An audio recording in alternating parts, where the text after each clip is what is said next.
Hello, good morning mga kababayan. Good morning mga kababayan. Nandito tayo ngayon sa Cagayan River.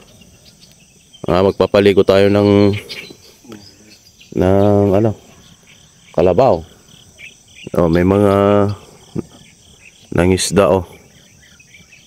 may mga nangisda mga kababayan. Sa ha? Pang nagdak sa karpayo. Nagdak lang karpanay. Marami silang nakuha. Nay. Sigay Siga. Batikwas gaya mga batikwas. Batikwas ang batikwas.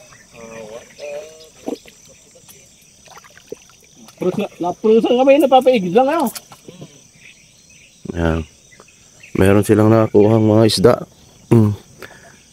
Yan. Silver carp. Yung karpa na tinatawag namin, yung silver. Hindi yung golden carp. Ayan.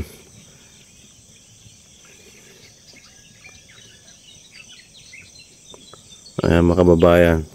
Medyo lumit na itong ilog.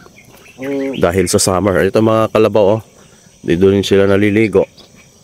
Pero yung kagandahan nito, maagos pa rin itong tubig. Malakas pa rin yung agos niya. Kahit na summer mga kababayan, kaya malinis pa rin ito.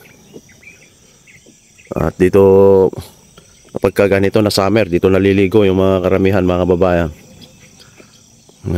Kaya lang medyo masukal na nga lang dito sa may river banks. Napakasukal Cagayan River mga kababayan, ito tsura ng Cagayan River ngayon pag summer time.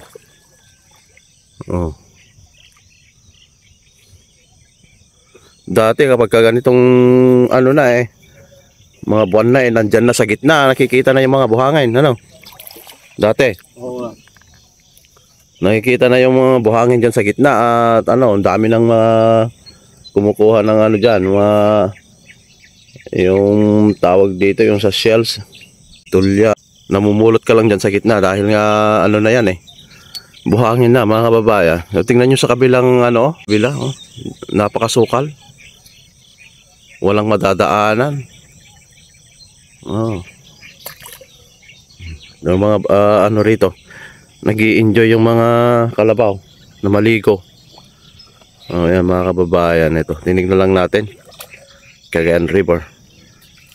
Alright, thank you so much for watching. Mabuhay po.